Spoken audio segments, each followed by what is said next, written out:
आइए बंधुओं, हम लोग some basic concept of chemistry को आगे बढ़ाएं। रसायन विज्ञान की कुछ मूलभूत अवधारणाओं में हम लोग आज जानने वाले हैं methods of determination of atomic mass. इसमें पहली विधि है, इस विधि को हम लोग कहते हैं ड्यूलंग एंड पेटिट्स लॉ। ड्यूलंग पेटिट का नियम क्या है? तो ये नियम धातुओं के लिए है कि धातु का जो एटॉमिक मास होता है और स्पेसिफिक हीट को जानते हैं हम लोग, विशिष्ट ऊष्मा, इसका गुणनफल 6.4 के बराबर होता है। तो अगर विशिष्ट ऊष्मा पता है तो हम लोग एटॉमिक मास निकाल सकते हैं। ये बात ड्यूलंग और पेटिट ने बताई। दूसरी विधि है इस ड्यूलंग पेटिट के बाद कैनिजारो मेथड। कैनिजारो मेथड क्या है? तो कैनिजारो ने बताया कि किसी भी यौगिक में तत्व का सिंपलेस्ट अमाउंट जो होता है उसका एटॉमिक मास कहा जाता है। जैसे ये CH4 है, तो इसमें हाइड्रोजन 4 है और 1 कार्बन है।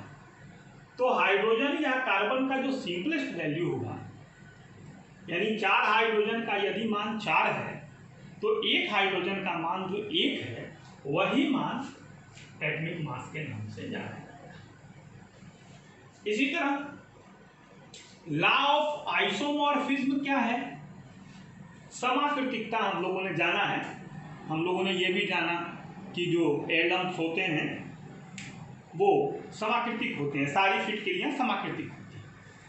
तो ए और बी अगर दो एलिमेंट हों जो आइसोमॉर्फस बनाते हों, यानी समाकृतिक यौगिक बनाते हों, तब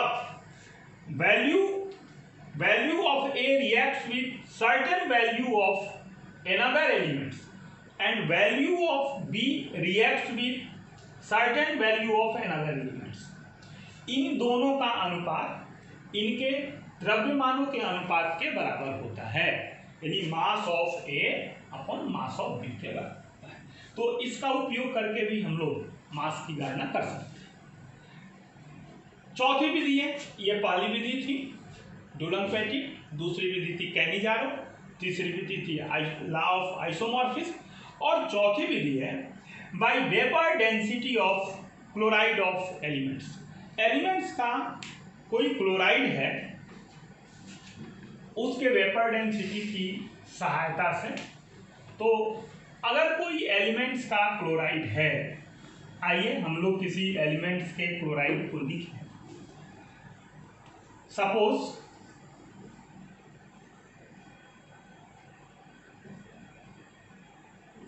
एलिमेंट्स का क्लोराइड जो है वो ये है MClX, where X is equal to valency of M का वैलेंसी। अगर हम लोग मॉलिक्यूलर वेट की बात करें, मॉलिक्यूलर वेट ऑफ MClX की बात करें, तो M का अगर भार A हो और Cl का भार जानते हैं द्रव्यमान 35.5 x वैलेंसी है, तो x यहाँ मल्टीप्लाई कर दिया। अब मॉलिक्यूलर वेट अगर डेंसिटी पता हो तो 2 into vapour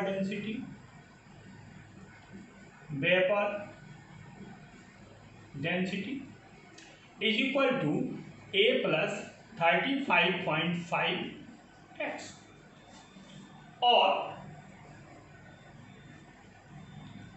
2 into vapour density is equal to A की जगह हम लोग लिख सकते हैं EX प्लस 35.5x। वाई? इसलिए कि हम लोग जानते हैं कि E is equal to A upon X. A atomic mass है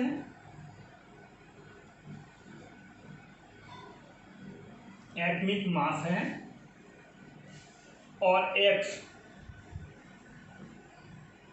वैलेंसी है। इसको हम लोग जानते हैं, इस बात को हम लोग जानते हैं, यहां हम लोग लिख सकते हैं वी नो दैट। जब ये हम लोग जानते हैं तो ये लिखना कोई मुश्किल नहीं है। इस प्रकार हम लोग लिख सकते हैं 10 एटॉमिक मास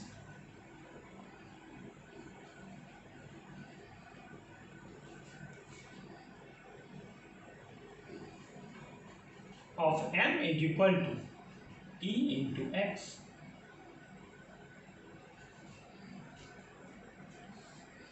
इस तरह हम लोग गणना कर सकते हैं। ये विधि क्लोराइड विधि कहलाती है। तो E is equal to A upon X, तो हम लोग A बराबर क्या लिख सकते हैं, A बराबर EX। और यही मान जो है, जो यहाँ हम लोगों ने ये लिखा है, यहाँ जो लिखा है यही मान हम लोगों ने यहाँ रख के और इसको लिख दिया। तो हम लोगों ने डिटर्मिनेशन देखा कि एटॉमिक मास का निर्धारण हम लोग कैसे करते हैं। इसके बाद हम लोगों को जानना है, इसका स्क्रीनशॉट आप ले सकते हैं। इसके बाद हम लोगों को जानना है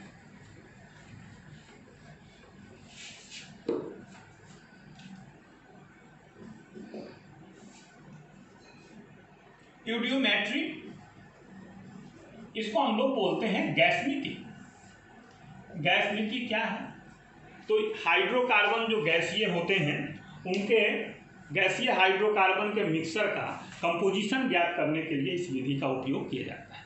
इस विधि में गैस से रिएक्शन करके जो प्रोडक्ट बनाते हैं उनको नियम के आधार पर उनका आयतन ज्ञात कर लेते हैं और उसी आयतन से हाइड्रोकार्बन का गैसीय संगठन का पता लगाते हैं, उनको ज्ञात करते हैं। इसको हम लोग गैसमिति या यूडियोमेट्री कहते हैं। अगली बात है जो हम लोगों को जानना है वो है average atomic mass. Average atomic mass, average atomic mass निकालने के लिए आपको पता है कि कोई एटम है तो उस एटम के बहुत सारे समस्थानिक होते हैं और उनके सबके भार अलग अलग होते हैं। तो अगर हम लोग एटॉमिक मास उनका निकाल लें तो उन सब समस्थानिकों का उनमें प्रतिशत मात्रा निश्चित होता है। तो द्रव्यमान और फिर उनकी प्रतिशत मात्रा का गुणनफल करके और सबको जोड़ दिया जाता है और जोड़ने के बाद उसको फिर भाग दे दिया जाता है प्रतिशत मात्रा से। तो हम लोग ऐसा लिख सकते हैं उसमें कि योगफल A 1x1 अपॉन योगफल x, ऐसा लिख सकते हैं। ये A1 क्या है, तो उनके विभिन्न प्रकार के उनके समस्थानिक हैं और उस समस्थानिक का प्रतिशत मात्रा है कि वो समस्थानिक उस परमाणु में कितने प्रतिशत उपस्थित हैं। तो उनका वो द्रव्यमान और वो प्रतिशत मात्रा दोनों को गुणा करके और जोड़ते चले जाएंगे और जोड़ने के बाद सबको एक साथ x से भाग दे देंगे। ऐसा लिख सकते हैं ना कि A1 x1 plus A2 x2 plus A3 x3, ऐसा लिख करके और अंत में x से भाग देंगे। आप औसत निकालना जानते हैं, वही नियम है। तो इसको हम लोग बोलते हैं औसत परमाणु द्रव्यमान। तो आज हम लोगों ने निकालना सीखा कि परमाणु द्रव्यमान हम लोग कैसे निकालेंगे, इसकी 4 विधियाँ, और उसके बाद गैसमिति क्या है, और फिर हम लोगों ने जाना कि एवरेज एटॉमिक मास किसे कहते हैं। आगे हम लोग फिर इसी चैप्टर को जब आगे बढ़ाएंगे अगले वीडियो में, तो हम लोग रासायनिक संयोग के नियमों को पढ़ेंगे। लेकिन इस वीडियो में बस इतना ही। वीडियो को लाइक, सब्सक्राइब और शेयर जरूर करें। धन्यवाद।